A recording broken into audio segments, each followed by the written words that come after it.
of Israel. ఏ యొక్క ఫలం తీసుకున్నా కానీ దాని మీద రాసిపడినది ఇశ్రాయేలు దేశం నుంచి వచ్చింది. Now historically people are looking at it. చరిత్ర అంతా కూడా ప్రజలందరూ కూడా దాని How come a land which did not produce anything for the 2000 years, it is recorded by people also, nothing grows here, suddenly it is a land of fruits. 2000 సంవత్సరాల వరకు ఏ ఫలం కూడా ఇవ్వనటువంటి ప్రదేశం ప్రజలందరూ కూడా దాన్ని ముందుగా గుర్తించి ఉన్నారు. అటువంటి 2000 సంవత్సరాలు కూడా ఇవ్వనటువంటి ప్రదేశం ఏ రీతిగా ఇన్ని ఫలాలు ఇస్తుందన్నది ఆశ్చర్యం ప్రజలందరికీ కూడా. ఇప్పుడు It is a hope. అదే నిరీక్షణ మనోవాంఛ అక్కడ సిద్ధింపబడడం. And the hope of the living God becomes your hope. సజీవమైనటువంటి దేవుని యొక్క నిరీక్షణ మీ యొక్క మనోవాంఛ మీ యొక్క నిరీక్షణ అవుతుందో It becomes a tree of life. అది జీవవృక్షముగా మారుతుంది. That is the tree of life. అదే జీవవృక్షం అంటే. So what have we seen on the tree of life? కనుక ఆ జీవవృక్షం మీద మనం ఏం చూస్తున్నాం? First thing is wisdom and understanding. మొట్టమొదటి జ్ఞానము తెలివి అని చెప్పి. Second thing is the acts of righteousness. రెండవది నీతిమంతుల యొక్క క్రియలు. Third is the hope which is fulfilled. మూడవది సిద్ధింపబడినటువంటి మనోవాంఛ. Now come to Proverbs chapter 15. చూడండి సామెతల గ్రంథము 15వ అధ్యాయం. Verse 4. Will somebody read that please? 4వ వచనం. Healing the tree of life, but the deception confesses is good. A time that brings healing is a tree of life. సాత్వికమైనటువంటి నాలుక జీవవృక్షము. Very interesting.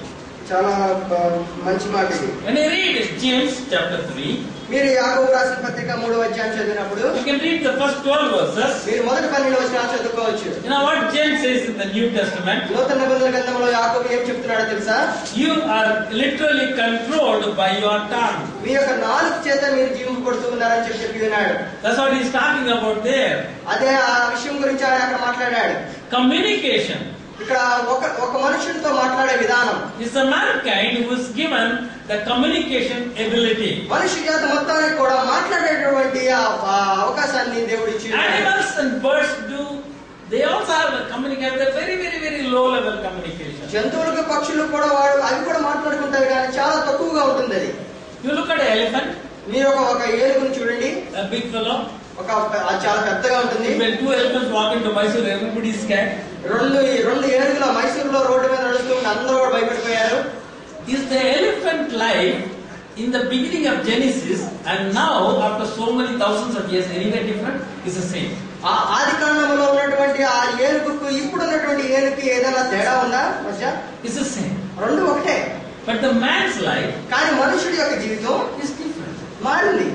We lived outside in the forest. మనము ఆ అరణ్యానికి బయట నివసించాం. Then a tent. తర్వాత ఒక గుడారం వేసుకున్నాం. Then a house. తర్వాత ఒక ఇల్లు కట్టుకున్నాం. Then an apartment. తర్వాత ఒక పెద్ద అపార్ట్మెంట్ వేసాం.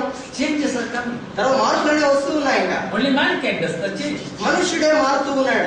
Why doesn't do the animals do the change? మరి ఆ జంతువులు ఎందుకు మారట్లేదు? They are the same forever. No change in animals. మరి ఎప్పుడు కూడా ఒకే రీతిగా ఉంటున్నాయి. అందులో మార్పు అనేది జంతువుల్లో. They cannot communicate. అవి మాట్లాడుకోలే We make the change because we are able to communicate with each other our ideas. మనం ఒకరితో ఒకరు మన యొక్క ఆలోచనలు పంచుకుంటూ ఉన్నాము కాబట్టి మనం మారిపోతూ ఉన్నాం. So we call it progress. కనుక మనం దాన్ని ఏమంటాం? అభివృద్ధి చెందుతూ We అనుకుంటున్నాం. call it developing. మనం దాన్ని అభివృద్ధి చెందుతున్నాం But wait a అనుకుంటున్నాం. minute. You know what God says? ఒక విషయం జ్ఞాపకం ఉంచుకోండి. దేవుడు ఏం చెప్తున్నాడంటే Watch out your tongue. Watch out what you communicate. మీరు ఏం మాట్లాడుతున్నారో దానికి జాగ్రత్తగా ఉండండి. మీ నాలుగు విషయం మీరు జాగ్రత్తగా ఉండండి అని చెప్తూ ఉన్నారు. Learn to communicate properly. జాగ్రత్తగా మాట్లాడే విషయం నేర్చుకోండి అని చెప్తూ ఉన్నారు. James chapter 3. యాకోబు రాసిన పత్రిక 3వ అధ్యాయం. And James talks in depth in the New Testament. అదే విధంగా యాకోబు నూతన నిబంధన గ్రంథంలో ఏమైనా మాట్లాడుతున్నాడంటే And he says, verse 7 and verse 8. 7-8 వచనాల్లో All kinds of animals, birds, reptiles and creatures of the sea are being tamed and have been tamed by man. మృగ పక్షి సర్ప జలచరములో ప్రతి జాతియు నరజాతి చేత సాధుకా జాలను సాధు ఆయన గాని. So God told man, go and rule over the entire earth. కనుక దేవుడు మనుషుడికి చెప్పి ఉన్నాడు, వెళ్ళి లోకంలో ప్రతి ఒక్క దాన్ని కూడా పాలించండి అని చెప్పి. So man is able to tame even an elephant. కాబట్టి మనుషుడు ఆ ఏనుగును కూడా పరిపాలించుకోగలుగుతూ ఉన్నాడు. He tells the elephant to dance, the elephant will dance for you. ఆ ఏనుగుని అక్కడ డాన్స్ చేయమని చెప్తే ఏనుగు అక్కడ డాన్స్ చేస్తున్నది. Man tames a tiger. అదే విధంగా మనుషుడు అక్కడ పులిని కూడా ఆయన control చేయగలుగుతున్నాడు. So he is becoming an overcomer. కాబట్టి అక్కడ జంతువులన్నిటి మీద కూడా జయించగలుగుతున్నాడు. But if you want to be really an overcomer, to sit with Jesus Christ, కానీ నువ్వు ప్రభువైన యేసుక్రీస్తు వారి పక్కన కూర్చునేటటువంటి నిజమైనటువంటి జయించేవాడుగా ఉండాలనుకుంటే there's one thing you have to learn to take. నువ్వు ఒక్కదాన్ని చదువు చేయవలసిన విషయమై ఉన్నావు. James chapter 3 verse 8. యాకోబు రాసిన పత్రిక 3వ అధ్యాయం 8వ వచనము. But no man can tame the tongue. ఏ నరుడును నాలుకను సాధు చేయలేనడు. Nobody knows how to, they'll say how to train a dog. You go to the shop and ask how to train a dog. The book is there, sir. Please take it. మీరు ఒక shop కు వెళ్ళి కుక్కని ఏ రీతిగా train చేయాలని అడగండి. వాళ్ళు చెప్తాడు ఇది ఒక పుస్తకం ఉందండి నేను చదవండి అని చెప్పిస్తారు. You go to internet. మీరు ఇంటర్నెట్ కి వెళ్ళి Google, you type how to train a dog. You'll get lot of articles. Google లోకి వెళ్ళి కుక్కని ఏ రీతిగా ట్రైన్ చేయాలని చెప్పి అక్కడ టైప్ చేయండి. మీకు చాలా లింక్స్ వస్తాయి. How to train an elephant. ఏనుగుని ఏ రీతిగా ట్రైన్ చేయాలి సాధువు చేయాలని చెప్పి టైప్ చేయండి అన్ని వస్తాయి. How to train a tongue. ఏ రీతిగా నాలుకని సాధువు చేయాలి Nobody knows. ఎవరికి తెలియదు. This is the overcomer. He says you must learn to tame and train your tongue. కనుక మీ యొక్క నాలుకను సాధువు చేస్తాం అనే విషయాన్ని మీరు నేర్చుకోవాలి అని చెప్పి చెప్తూ ఉన్నారు. That is the tree of life. అదే జీవవృక్ష ఫలము. So we see the tree of life మీరు జీవవృక్షాన్ని చూసినప్పుడు in the Garden of Eden. ఏదైనా వనంలో It was there. It was there till Adam had the authority to rule. అది ఆదాము ఉన్నంత వరకు కూడా ఆయన దాన్ని పరిపాలించిన నిమిత్తం అక్కడే ఉన్నది. When he lost the authority, ఎప్పుడైతే అధికారాన్ని ఆదాము కోల్పోయి ఉన్నాడు, God guarded it and made sure that no man can come near it. దేవుడు దాని కావుని కాస్తూ ఏ మనుషుడు కూడా అక్కడికి రాకుండా చూసి ఉన్నాడు. Then he sent his son Jesus Christ to the world. తర్వాత Experience salvation. ఆ రీతిగా మనం ఆ రక్షణ అనుభవాన్ని మనం అనుభవించలాగున And to all the believers who have experienced salvation, ఎవరైతే ఏ విశ్వాసులైతే ఆ రక్షణ అనుభవాన్ని పొందుకొని he ఉన్నారో gives a card. వారందరినీ కూడా ఆయన పిలుస్తూ ఉన్నాడు. My son, my daughter, నా కుమారుడా నా కుమార్తె, will you remove the leaven from your life? నీ యొక్క జీవితంలో నుంచి నువ్వు పులిసిన దానిని తీసివేస్తావా?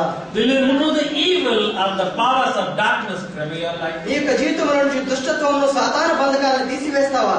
It's my desire that you should be the salt of the earth. ఈ లోకమునకు ఉప్పుగా ఉంటానని చెప్పి నువ్వు నిర్ణయం తీసుకుంటావా? It's my desire you should be the light of the world. నీవు ఈ లోకమునకు వెలుగుగా ఉండడం అనేది నా యొక్క కోరిక ఉన్నది. And those who have done it, ఎవరైతే ఈ విషయాలన్నీ చేస్తారో Jesus says, యేసు చెప్తున్నాడు, when they stand before the judgment seat of Jesus Christ, ప్రభువైన యేసుక్రీస్తు వారి యొక్క న్యాయపీఠం ఎదుట వారు నిలబడినప్పుడు ప్రత్యక్షమైనప్పుడు, well done, my son. నా కుమారుడు బలాలున్నావు, నా కుమారుడు అని చెప్పి చెప్తాడు ఆయన. Well done, my daughter. నా కుమార్తె అని చెప్పి చెప్తాడు ఆయన. You are an overcomer. నీవు జయించావు. I will grant you to eat from the tree of life. జీవవృక్ష ఫలములు తినడానికి నీకు ఇప్పుడు అవకాశం ఇస్తానని చెప్పి, Come, you will sit with me and rule for 1,000 years. వచ్చి నాతో పాటు కూర్చొని 1000 సంవత్సరాలు పరిపాలించు రా అని చెప్పి అని చెప్తారు.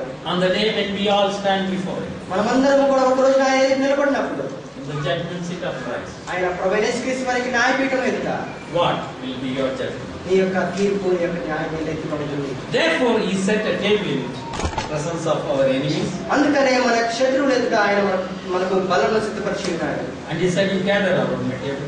అదే రీతిగా ఆయన చెప్పినాడు, నా బల చుట్టూ మీరు చేరండి. Then he said, "I give you an opportunity." అదే రీతిగా నీకు అవకాశం ఇస్తానని కూడా చెప్పినాడు. As you gather around my table, మీరు నా బల చుట్టూ చేరవచ్చినప్పుడు examine your life. మిమ్మల్ని మీ యొక్క జీవితాన్ని పరీక్షించుకోండి. An opportunity to set things right. మీకు ఆ విషయాలన్నీ కూడా సరి చేసుకోవడానికి మీకు ఇవ్వబడిన అవకాశం అదని చెప్పారు. An opportunity to become an overcomer. మీరు జయించడానికి మీకు అవకాశం అది అని చెప్పి Come, let us be thankful to the Lord and gather around the table. రండి, దేవునికి వందనాలు స్తుతులు చెల్లిస్తూ దేవుని యొక్క బల చుట్టూ చేరుదాం.